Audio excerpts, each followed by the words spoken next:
ভাইরে আমার, এইবারে ঘটনাটা কি শোনেন। ওই বাদশার জামানায় দুটো পাখি, একজনের নাম শোক, একজনের নাম সারি। ওই সরা করলো কি ভোরের হাওয়ায় ঝিলের জোড়ায় দুজনা খেলায় মগ্ন। এমন সময় দেখতে পাই ওই রাস্তার মধ্য থেকে একজন দরবেশ, বিরাট বড় তার জুব্বাইয়া, বড় তার দাড়ি, মাথায় কপালে বিরাট বড় কালো ঘের, আশা বাড়ি তসবি দানা জপতে জপতে আসছে। তখন ওই সারি মানে মেয়ে ছেলে, সে তার স্বামী পাখি শোককে বলতে, শোক এইখান থেকে চলে চলো। বলে কেন? বলে ওই দেখো ওই যে মানুষটা আসছে, ওই মানুষকে তুমি বিশ্বাস করো না।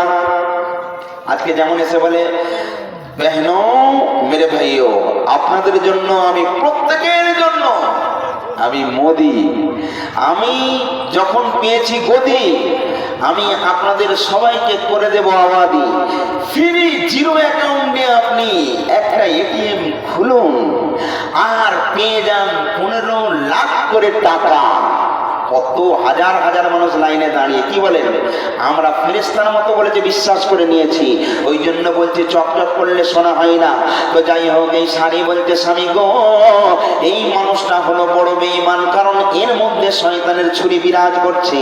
তখন ওই বেটা ছেলে পাখিটা বলছে, ও বিবি, তোমরা মেয়ে, তোমরা নারী, তোমরা 20 হাত কাপড়, 12 হাত কাপড়ের ন্যাংটা, তোমাদের জ্ঞান বুদ্ধি নাই। এরাই হলো আল্লাহওয়ালা।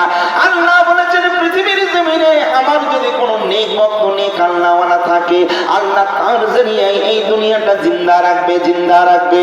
তখন ওই শোক বলছে, এরাই হলো সেই আল্লাহওয়ালা। সারি বলছে, ওকে বিশ্বাস করবেন না? বলে আজকে বিশ্বাস করব। আমি ওর কাছে যাব, প্রমাণ করে দেব যে আল্লাহওয়ালা। আমি ওর কাছে গেলে দেখবে ও আমায় আদর করবে, ভালোবাসবে।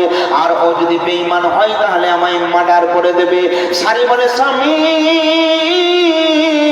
আপনি যাবেন না, যাবেন না স্বামী।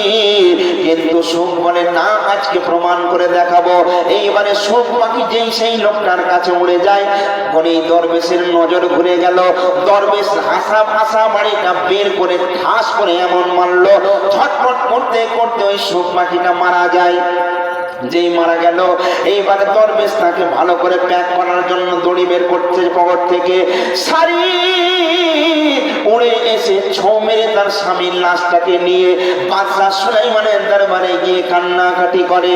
আর বাদশাকে বলছে, হুজুর, হুজুর, আজকে বিনা অন্যায়, বিনা দোষে আমার স্বামীকে মারলো, এর আমি বিচার চাই। কে মেরেছে? না, একজন দরবেশকে আমার স্বামী বিশ্বাস করেছিল, কিন্তু বিনা অন্যায় সেই দরবেশ আমার স্বামীকে মার্ডার করে দিয়েছে। সুলাইমান বাদশার লোকজনকে খবর দিলেন, যাও ওই দরবেশকে ধরে নিয়ে এসো। দরবেশকে ধরে নিয়ে আসা হলো। কি সুন্দর তার চেহারা। সারিকে বলছে, তোমার স্বামী তো মারা গেছে, ওকে তার ফেরত পাবে না, তুমি বলো কি ওকে শাস্তি দেব? তুমি যে শাস্তি চাইবে আমি সে শাস্তি একে প্রয়োগ করব। তখন সারি বলছে, ওই পোশাকের মান জানে না এ শয়তান,